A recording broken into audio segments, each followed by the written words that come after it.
Dr. Lisa Carter pulled her boat to the dock and checked her watch. It was 3 in the afternoon on a Tuesday in Detroit. She had spent the morning collecting water samples from the Detroit River for her research on fish populations. The sun was bright and the water was calm. It seemed like any other day. She was loading her equipment into her truck when she heard a strange sound. It was low and deep, like thunder, but the sky was clear. Lisa looked up and saw nothing unusual. Birds flew overhead as always. Cars moved down the street like normal. Then the sound came again, louder this time. Other people on the dock stopped what they were doing and looked around. An old man fishing nearby pointed at the sky and said something, but Lisa could not hear him over the noise. The shadow came first. It started small, like a cloud covering the sun. But it kept growing. Lisa stepped away from her truck and looked up. What she saw made her heart stop. A massive ship hung in the sky above Detroit. It was bigger than any building Lisa had ever seen. The ship was dark gray and shaped like a triangle. Strange lights blinked along its edges. More shadows appeared. As other ships moved into position around the city, people started screaming. Cars stopped in the middle of the road. Lisa grabbed her phone and tried to call her sister in Chicago, but the call would not go through. No signal. She tried again and again, but nothing worked.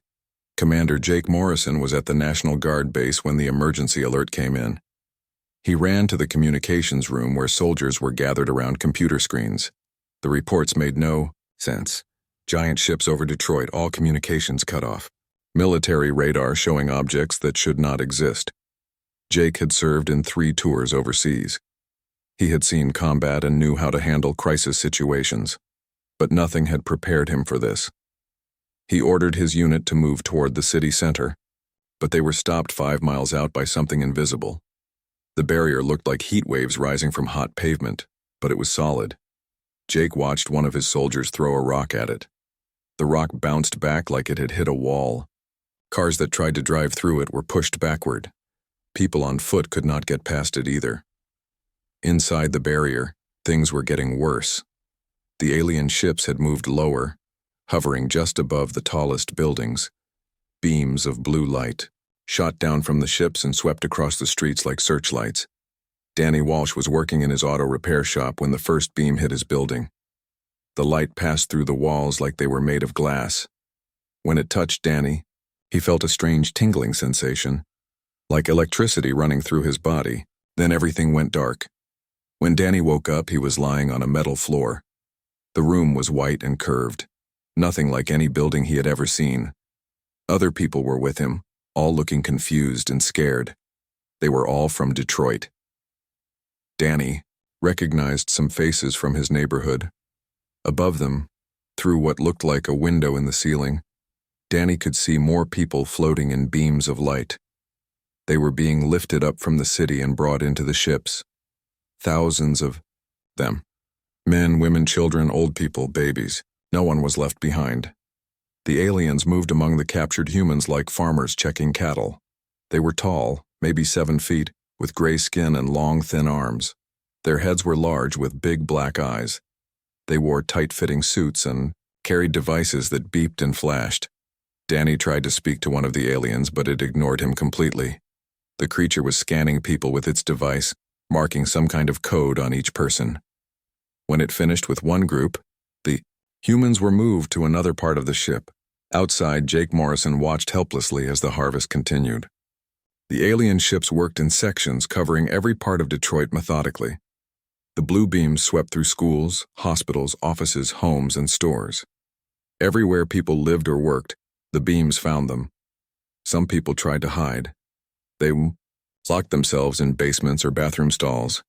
But the beams went through concrete and steel like they were not there. The aliens seemed to know exactly where everyone was. Jake tried everything he could think of. His soldiers fired rockets at the ships, but the weapons exploded against invisible shields before they could hit their targets.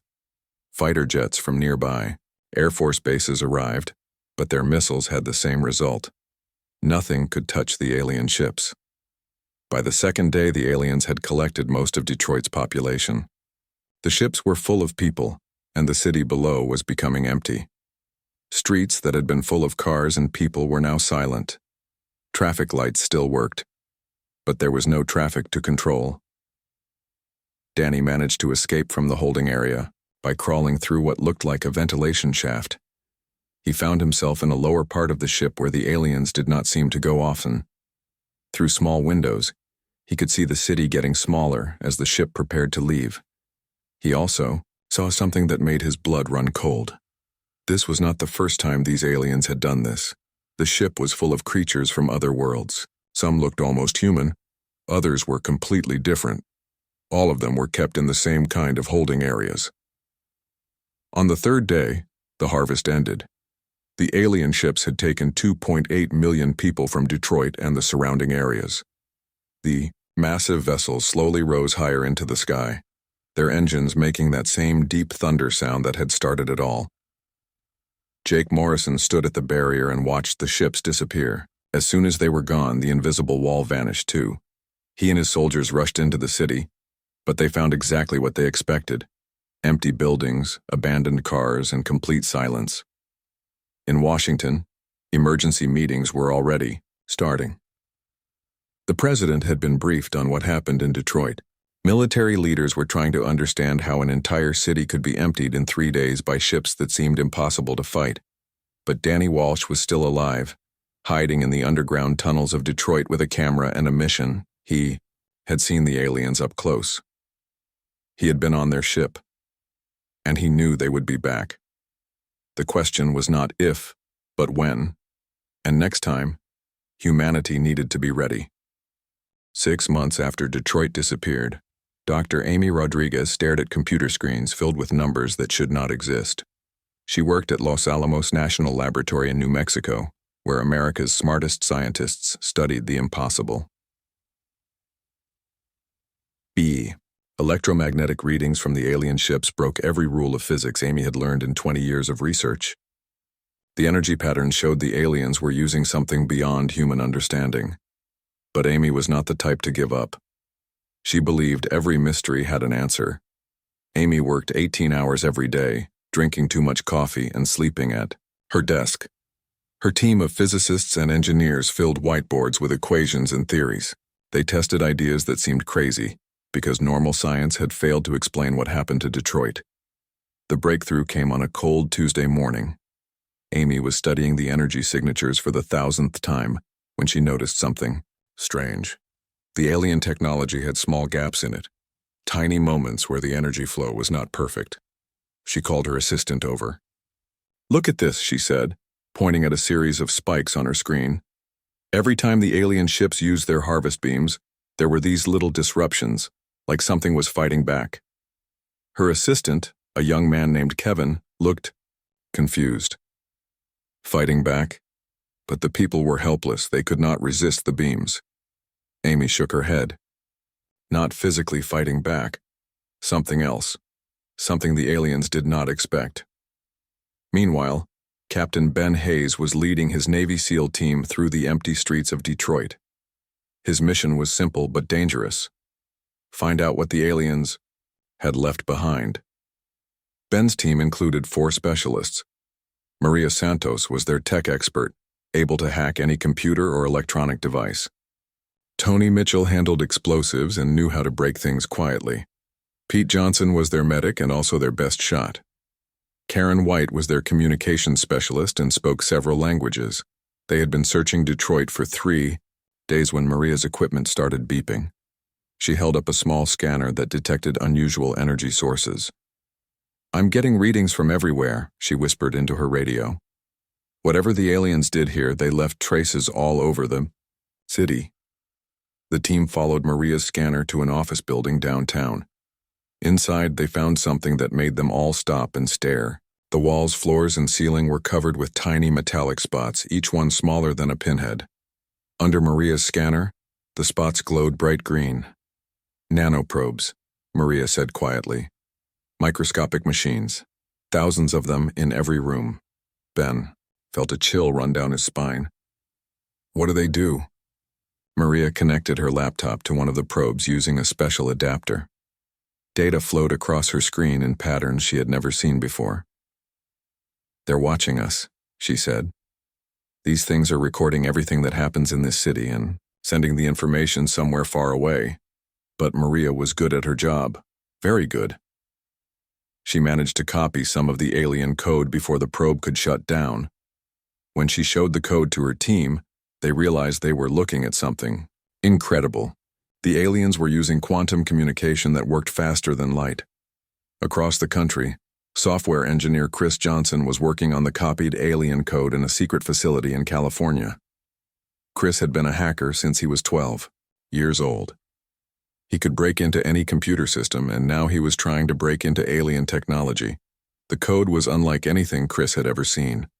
It was written in mathematics instead of normal computer language. But Chris was patient, and he had help from some of the best programmers in the world. After weeks of work, Chris made a discovery that changed everything. The alien quantum communication network was not just for talking to other aliens. It was connected to their ships, their weapons, and their technology. It was like a giant brain that controlled their entire civilization. But there was something wrong with the brain. Chris found error messages in the alien code, lots of them. The errors had started right after Detroit was harvested, and they were getting worse every day. Chris called his team together and showed them what he had found. "Look at these error reports," he said, pointing at his screen. "The alien network is having problems. Something is making their system crash." One of his programmers, a woman named Janet, looked at the error codes carefully. "These problems started when they took the people from Detroit," she said, "and they're getting worse over time." Chris nodded. "That's what I thought too, but what could humans do to an alien computer system? We don't even understand their technology." The answer came from Dr. Amy Rodriguez. She had been working with Chris and sharing information about her discoveries. When she saw the alien error reports, she understood what was happening. Amy called an emergency meeting with all the top scientists and military leaders. General Patricia Stone, who ran NASA and was coordinating America's response to the alien threat, listened carefully as Amy explained her theory. "Human consciousness is affecting their technology," Amy said. "Our brains work with quantum fields in ways we never knew before. When the aliens put 2.8 million humans on their ships, those people started disrupting their systems just by being there and thinking." General Stone looked skeptical. "You're saying that people can damage alien technology just by thinking?" Amy showed her the data. "Look at the timeline. The alien network started having problems the moment they harvested Detroit. The problems get worse when the humans are awake and active. They get better when the humans are sleeping." Captain Ben Hayes, who was attending the meeting by video link from Detroit, leaned forward. "Are you saying our people are fighting back without knowing it?" Amy nodded. "Their consciousness is like a virus in the alien computer network. The aliens built their technology to work with their own kind of thinking. Human minds work differently, and we're breaking their systems from the inside. This changed everything. If human consciousness could disrupt alien technology, then humans were not as helpless as they seemed. But how could they use this discovery to fight back? Dr. Rodriguez had an idea. "We need to build ships and weapons that work with human consciousness instead of against it. Technology that gets stronger when humans think about it, not weaker." General Stone authorized the biggest research project in human history. Scientists, engineers, and military experts from every country worked together to create human-alien hybrid technology. Chris Johnson led the computer programming team. They used the captured alien code to build new systems that could connect human minds to quantum networks. Maria Santos worked on new scanners and communication devices that used human brainwaves to power themselves. Tony Mitchell developed weapons that could disrupt alien shields by thinking at them. Pete Johnson and Karen White trained pilots and soldiers to use consciousness as a tool in combat. But the most important work was being done by Dr. Amy Rodriguez. She was designing humanity's first real weapon against the aliens. Not a gun or a bomb, but a way to turn human thinking into a force that could shatter alien technology. The weapon had a simple name: the Consciousness Disruptor. It would take the quantum interference effect that humans created naturally and focus it like a laser beam. Instead of slowly breaking down alien systems over months, it could destroy them in seconds. As the research teams worked around the clock, they received more good news from space. Observatories around the world reported that alien ships throughout the galaxy were having technical problems. The quantum disruption effect was spreading through their network, causing failures on ships that had never been near Earth. The harvested humans from Detroit were still alive, and they were still fighting back. Their consciousness was like a cancer spreading through the alien empire, weakening it from within. General Stone looked at the reports and smiled for the first time in months. The aliens thought they were collecting specimens, she said. Instead, they brought 2.8 million human weapons onto their ships. Now it was time for the next phase. Humanity was ready to take the fight to the aliens. The first strike would be soon, and the aliens would learn that harvesting humans had been the biggest mistake in their long history. Captain Alex Turner stood on the bridge of Earth's first warship and tried not to think about how impossible this mission was. The ship was called Earth's Fury, and it was built from human engineering mixed with alien technology stolen from the nanoprobes in Detroit. Alex had been a Navy captain for 15 years, commanding aircraft carriers and destroyers. But Earth's Fury was unlike any ship ever built. Half of its systems required human thoughts to work properly. The other half used alien quantum technology that barely made sense to human scientists.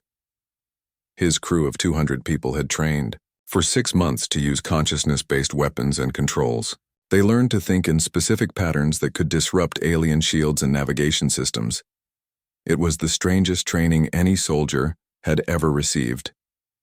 The target was a HFY mining operation near Proxima Centauri, the closest star to Earth. Intelligence reports showed the aliens were digging for rare metals on 3 planets in that system. More importantly, the mining base had weak defenses because the HFY had never been attacked before. Alex looked around his bridge at faces he trusted. Commander Rachel Stone was his second in command and the best tactical officer in the Navy. Lieutenant Mike Foster ran the engineering department and understood the hybrid technology better than anyone. Pilot Major Katie Bell commanded the fighter squadron that would lead the attack. "Captain," said Rachel, looking at her screens, "we're approaching the hyperspace exit point. All systems are ready." Alex nodded. "Take us out of hyperspace, Commander."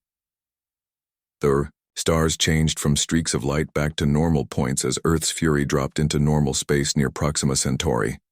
Immediately, alarms started beeping throughout the ship. 3 HFY ships detected, called out the sensor officer. "They're moving to intercept us." Alex had expected this. The aliens always sent ships to investigate anything unusual in their territory. But these were just patrol vessels, not the massive warships that had harvested Detroit. "Rachel, are our consciousness disruptors charged?" "Yes, sir. All crew members are in position and focused." This was the moment of truth. No human weapon had ever penetrated alien shields before. But Dr. Amy Rodriguez's research suggested that focused human consciousness could break through their defenses like they were made of paper. "Target the lead ship," Alex ordered. "Fire consciousness disruptor." The weapon looked like a normal energy beam, but it was powered by the focused thoughts of 50 crew members. They all concentrated on the same idea: the alien shields failing, the alien ship becoming vulnerable. The beam hit the HFY patrol ship, and something amazing happened. The ship's shields flickered and disappeared. The aliens inside were so surprised that their ship drifted helplessly for several seconds. "Direct hit," shouted Rachel. "Their shields are down." Alex grinned. "Follow up with conventional weapons. Destroy that ship." Missiles from Earth's Fury struck the unprotected alien vessel and tore it apart. The other 2 HFY ships immediately changed course and fled toward the mining base, sending urgent messages in their alien language. "Sir," said the communications officer, "we're intercepting their transmissions. They're calling for help and reporting that humans have impossible weapons." Alex felt a surge of pride. After months of feeling helpless against alien technology, humans were finally fighting back successfully. Major Katie Bell launched her fighter squadron from Earth's Fury's hangar bay. Her 12 pilots flew ships that were even stranger than the main vessel. The fighters were so closely connected to their pilots' thoughts that they responded to mental commands faster than physical controls. Katie led her squadron toward the mining base while Earth's Fury dealt with more patrol ships that kept arriving. Each time the consciousness disruptors punched through alien shields like they were not there. The Kethvar had never faced an enemy that could bypass their most basic defense. But the real test came when they reached the mining base itself. The facility was huge, built into the surface of a rocky planet and defended by weapon systems that could destroy normal ships instantly. Katie spoke to her pilots over the radio. Remember your training. Think your way through their defenses. Your ships will follow your mind, not your hands. The human fighters dove toward the mining base as alien weapons fired at them, but the pilots were thinking about being invisible, about slipping between the enemy shots, about being too fast to hit. Their ships responded to these thoughts and moved in ways that confused the alien targeting computers. Katie's fighter passed right through a particle beam that should have destroyed her. Her ship's quantum field, powered by her consciousness, had made the alien weapon harmless. She fired her missiles at the mining base's power station and watched it explode in a shower of sparks. Back on Earth's Fury, Alex was getting reports that made him amazed at what humans could accomplish. His ship had destroyed 8 Kethvar patrol vessels without taking any significant damage. The consciousness disruptors worked perfectly against every alien defense. Lieutenant Mike Foster called from the engine room with more good news. "Captain, our quantum drive is working better than expected. We're actually drawing power from the alien ships we're fighting.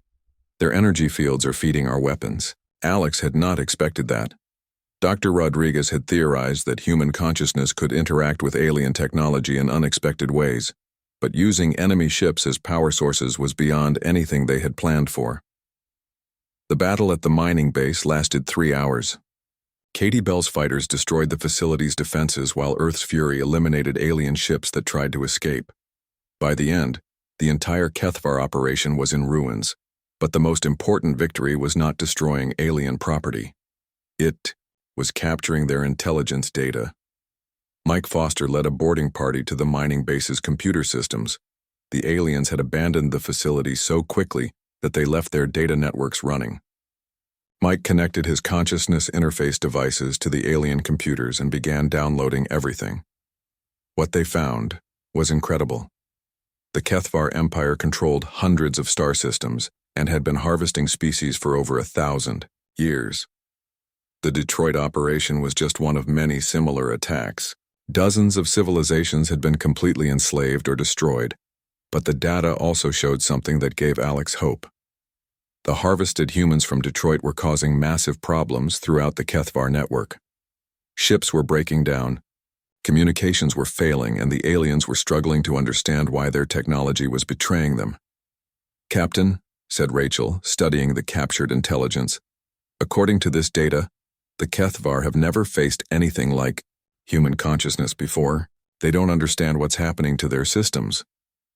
Alex looked at the star charts showing the alien empire. It was vast and powerful, but it had a critical weakness. The Kethvar had built their entire civilization on the assumption that their technology was superior to everything else in the galaxy. They had never imagined that a primitive species like humans could turn their own weapons against them just by thinking differently. "Set course for Earth," Alex ordered. "We need to report these findings and plan our next move." As Earth's Fury jumped to hyperspace, Alex felt something he had not experienced since Detroit was harvested. Hope. Real, genuine hope that humanity could win this war. The Kethvar Empire was ancient and mighty, but it had made one fatal mistake. It had underestimated the power of human ingenuity and the strength of human consciousness. The aliens thought they were harvesting a weak species for their experiments. Instead, they had brought their own destruction aboard their ships. Every day that the Detroit survivors remained in Kethvar custody, they were weakening the empire from within. The first strike had been a complete success. Now it was time to plan the next phase of humanity's counterattack. The Kethvar had stolen 2.8 million human lives, but they were about to learn that humans did not forgive, and they did not forget. The war for humanity's survival had begun, and the aliens were about to discover that they had picked a fight with the wrong species. Emperor Zethmor had ruled the Kethvar Empire for 300 years. In all that time, no enemy had ever successfully attacked his forces. The harvest of primitive species was routine work, like collecting grain from a field. But now his empire was falling apart. Zethmor stood in his command center on the Kethvar homeworld, watching reports stream in from across the galaxy. Ships were breaking down in hyperspace. Communication networks were failing without warning. Entire star systems were going dark as their technology stopped working. The problems had started after the harvest of the third planet from Sol, the humans' star system. At first, the failures seemed random. A weapon system here, a life support, failure there. But the pattern was getting worse every day. "My Emperor," said his chief scientist, Vectar, "we have isolated the source of our technical difficulties. The human specimens are somehow interfering with our quantum networks." Zethmor's four eyes focused on his subordinate with anger. "Impossible. The humans are primitive. Their technology is thousands of years behind ours." Vectar showed the Emperor data screens filled with error reports. "The interference is not technological, my Emperor. It appears to be biological.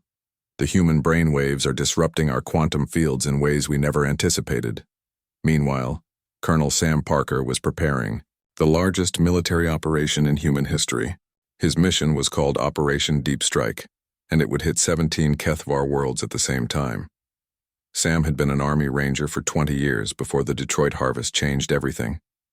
Now he commanded a force of 5,000 soldiers, spread across multiple ships, all trained to use consciousness-based weapons against alien technology. His strike teams were different from normal military units. Each team included scientists who understood alien technology, hackers who could break into Kethvar computer systems, and psychologists who studied how human thoughts affected alien machines. Team Alpha was led by Major Janet Collins. Their target was a Kethvar supply depot that fed weapons to 6 star systems. Team Beta, under Captain Mark Wilson, would attack a communication hub that coordinated alien fleet movements across a quarter of the galaxy. But the most important mission belonged to Team Charlie, led by Lieutenant Colonel Lisa Hayes. They were going after a Kethvar research facility where captured species were studied and experimented on. Intelligence reports suggested this facility held prisoners from dozens of different worlds. All 17 teams launched their attacks at exactly the same moment, coordinated across multiple star systems. The timing was critical because the Kethvar needed to be hit before they could adapt to human consciousness weapons. Major Janet Collins watched her target through the view screen of her assault ship. The Kethvar supply depot was a massive space station orbiting a gas giant. It was defended by automated weapon systems and energy shields that had never failed in 1,000 years of operation. "All teams, focus your consciousness on shield failure," Janet ordered. "Think about their defenses collapsing, make it real in your minds." The 40 soldiers on Janet's ship concentrated together, imagining the alien shields flickering and disappearing. Their consciousness disruptor weapons fired, and the impossible happened again. The Kethvar shields vanished like smoke. Human missiles and energy weapons tore into the supply depot, causing explosions that lit up the gas giant's atmosphere. Within minutes, the facility was destroyed completely. Similar scenes played out across 17 star systems. Human consciousness weapons cut through alien defenses while conventional weapons finished the job. The Kethvar had no answer for enemies who could think their way past any defense. But the most important mission was happening on the research world where Lisa Hayes led her team. The planet was covered with laboratories and prison facilities where the Kethvar conducted their experiments on captured species. Lisa's team included Dr. Amy Rodriguez, who had volunteered to see alien research facilities in person. Amy wanted to understand exactly how the consciousness disruption effect worked and how they could make it stronger. The research planet's defenses fell as quickly as all the others. Human fighters swept aside alien patrol ships, while consciousness disruptors eliminated orbital weapon platforms. Within hours, Lisa's team was on the planet's surface. What they found in the alien laboratories was worse than anyone had imagined. The Kethvar had been capturing intelligent species for millennia, using them for genetic experiments, psychological studies, and technological research. Thousands of different life forms were kept in holding cells, many of them the last survivors of civilizations that had been completely harvested. Amy walked through the prison levels with growing horror. She saw creatures that looked almost human, others that were completely alien, and many that seemed to be hybrids created by Kethvar genetic manipulation. But the most shocking discovery was in the deepest level of the facility. The Detroit survivors were there, but they were not just prisoners anymore. The Kethvar had been studying them intensively, trying to understand why human consciousness disrupted their technology. Amy found Dr. Lisa Carter, the marine biologist, who had been collecting water samples when the harvest began. Lisa was weak from months of alien testing, but her eyes were bright with intelligence and determination. "Amy," Lisa whispered, recognizing her rescuer from news reports before the harvest. "You have to understand what they've learned about us. Human consciousness doesn't just disrupt their technology, it can control it." Amy helped Lisa to her feet. "What do you mean?" Lisa pointed to a Kethvar computer terminal that was flickering with error messages. "Watch this," she said, and focused her thoughts on the machine. The alien computer began responding to her mental commands, opening files and displaying information. "The more time we spend around their technology, the stronger the effect becomes," Lisa explained. "Some of us can actually take control of their ships and weapons just by thinking at them." This was beyond anything Dr. Rodriguez had theorized. Human consciousness was not just disrupting alien technology, it was learning to dominate it completely. Lisa Carter led Amy to a section of the prison where other Detroit survivors were being held. Many of them had developed similar abilities. Danny Walsh, the engineer who had hidden in Detroit's tunnels, could shut down alien security systems with his thoughts. Maria Santos, the tech specialist from Captain Hayes' SEAL team, could reprogram Kethvar computers by touching them. "We've been practicing," Danny explained to Amy. "Every day we get stronger. The aliens don't understand what's happening, but we're taking over their systems from the inside." Amy realized that the Detroit harvest had backfired on the Kethvar in ways they never could have predicted. Instead of capturing specimens for study, they had brought living weapons into the heart of their empire. The rescue operation succeeded, beyond all expectations. Not only did the human teams destroy 17 Kethvar facilities, they also liberated thousands of prisoners from dozens of species. Many of these liberated aliens had technologies and knowledge that could help humanity fight the Empire. But the most important result was the discovery that human consciousness could actually control alien technology, not just disrupt it. This changed the entire war strategy. Back on Earth, General Patricia Stone received reports from all 17 strike teams. Every mission had succeeded, and the intelligence they gathered showed that the Kethvar Empire was in complete chaos. Alien ships throughout the galaxy were breaking down as the consciousness disruption effect spread through their quantum network. The harvested humans were not just passengers anymore, they were becoming the masters of the ships that had captured them. General Stone looked at star charts showing the locations of Kethvar worlds and felt something she had not experienced since Detroit was taken. Not just hope, but confidence. Real confidence that humanity could win this war. The empire that had dominated the galaxy for 1,000 years was crumbling because it had made one critical error. It had underestimated the power of human consciousness and the determination of human will. Emperor Zethmore's forces were retreating from multiple star systems. His technology was betraying him. His prisoners were becoming his enemies. And somewhere in the depths of space, 2.8 million human minds were working together to bring down the civilization that had enslaved them. The Kethvar Empire was discovering that humans were not just another primitive species to be harvested. They were the weapon that would destroy everything the aliens had built. Admiral Kevin Wright stood on the bridge of his flagship and watched the largest fleet in human history prepare for the final battle. Around him, ships stretched as far as sensors could detect. Human vessels mixed with alien ships from dozens of species that had been liberated from Kethvar slavery. The target was the Kethvar homeworld itself. the center of an empire that had ruled the galaxy for over 1,000 years. But that empire was dying, killed by the consciousness of 2.8 million humans who had refused to stay victims. Kevin had been promoted from captain to admiral after the success of Operation Deep Strike. His fleet included 300 human ships, all armed with consciousness-based weapons that could turn Kethvar technology against itself. More importantly, many of his ships were crewed by Detroit survivors who had learned to control alien systems with their thoughts.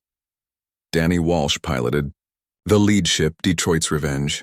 The former auto mechanic had become humanity's most skilled consciousness warrior, able to take control of entire Kethvar fleets just by focusing his mind on their quantum networks. Next to him sat Dr. Lisa Carter, the marine biologist who had been studying fish when the harvest began. Lisa had spent months learning to communicate with the alien species that had joined humanity's cause. She could coordinate attacks between human consciousness weapons and alien technology systems. Behind them flew Captain Ben Hayes in his ship Motor City Thunder, along with the surviving members of his SEAL team. Maria Santos had become an expert at hacking alien computers with her thoughts, while Tony Mitchell could overload Kethvar weapon systems by thinking about explosions. The fleet also included ships from 43 different alien species that had been freed from Kethvar slavery. Some had been prisoners for centuries, others for just a few years. All of them wanted revenge against the empire that had destroyed their civilizations. "Admiral," reported his communications officer, "we're receiving surrender offers from Kethvar, colonies throughout this system. They're abandoning their positions and fleeing toward the home world." Kevin was not surprised. Intelligence reports showed that the consciousness disruption effect had spread through the entire Kethvar quantum network.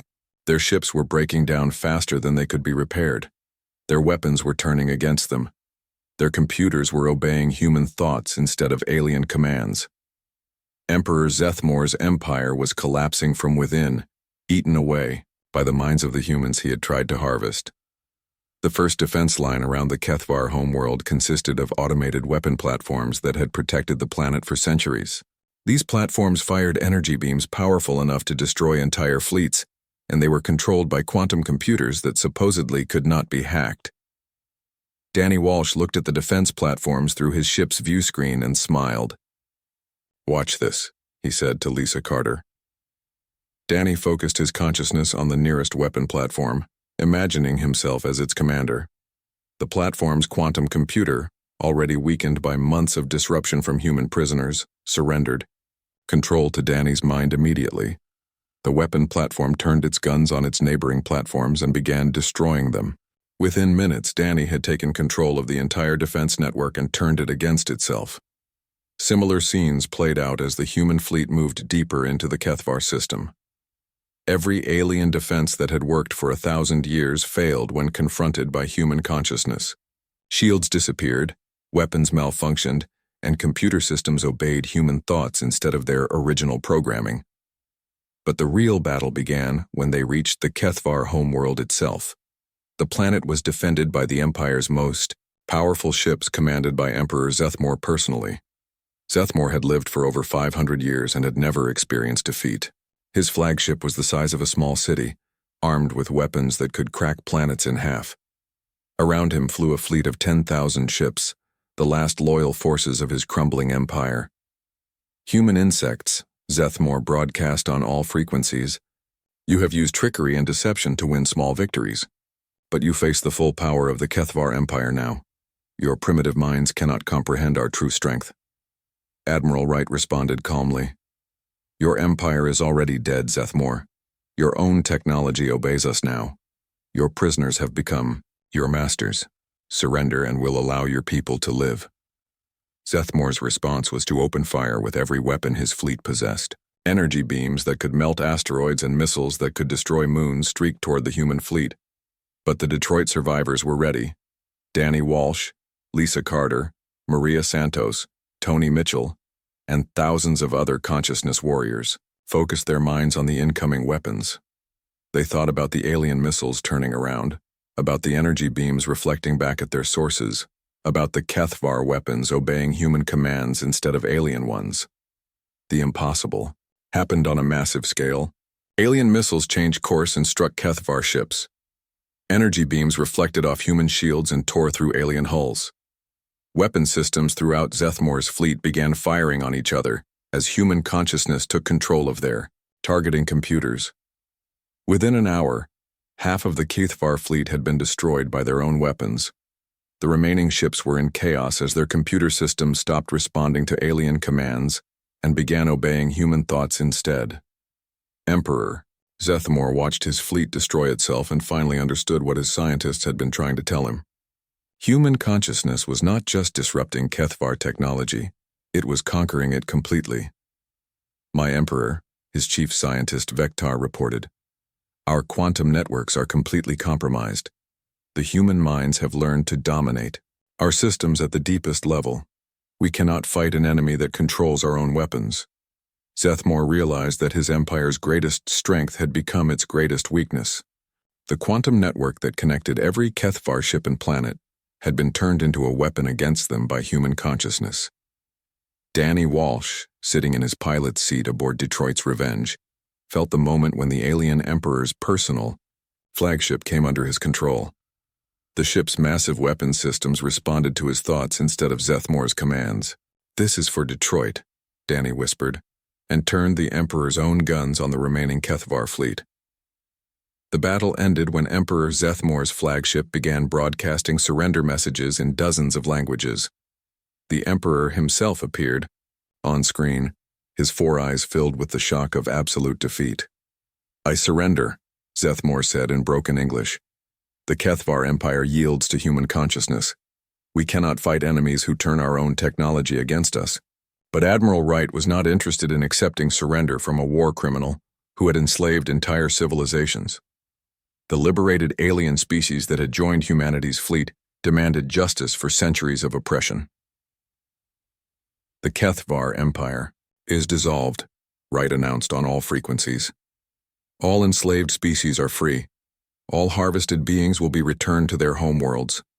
Any Kethvar who wish to live peacefully may do so, but your empire is ended forever." The liberation of the galaxy took several months to complete. Human ships, guided by Detroit survivors who could control Kethvar technology, visited every planet and station in the former empire. Millions of enslaved beings were freed and given the choice to return home or settle on new worlds. The Kethvar themselves were not destroyed despite their crimes. Humanity and the liberated species established a new galactic government based on freedom and cooperation instead of conquest and slavery. Dr. Amy Rodriguez founded the Quantum Consciousness Institute on the former Kethvar capital world.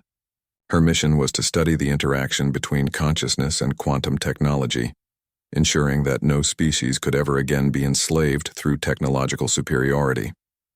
The Detroit Memorial was built in Earth orbit, honoring the 2.8 million Taoist humans whose sacrifice had freed the galaxy from 1,000 years of oppression, but most of the Detroit survivors chose not to return to Earth. They had found their destiny among the stars, using their unique abilities to help other species and explore the wonders of a free galaxy. Danny Walsh became the first human ambassador to the Galactic Council, representing Earth's interests in the new interstellar government. Dr. Lisa Carter led scientific expeditions to study the many worlds that had been hidden from the galaxy by Kethvar censorship. Captain Ben Hayes and his SEAL team founded the Galactic Rescue Service, dedicated to finding and freeing any remaining prisoners or enslaved populations that the Kethvar might have missed. Emperor Zethmor lived out his remaining years in exile on a peaceful agricultural world, writing memoirs that warned other species about the dangers of believing that technological superiority guaranteed victory. His empire had fallen because it had underestimated the power of consciousness and the determination of beings who refused to accept slavery. The galaxy was free, but the victory had come at a terrible price. Detroit remained an empty city, a ghost town that reminded humanity of what they had lost. Some survivors returned to rebuild their home, but it would never be the same. However, from that loss had come something greater than anyone could have imagined. Humanity had not just saved itself, it had liberated an entire galaxy and proven that consciousness itself was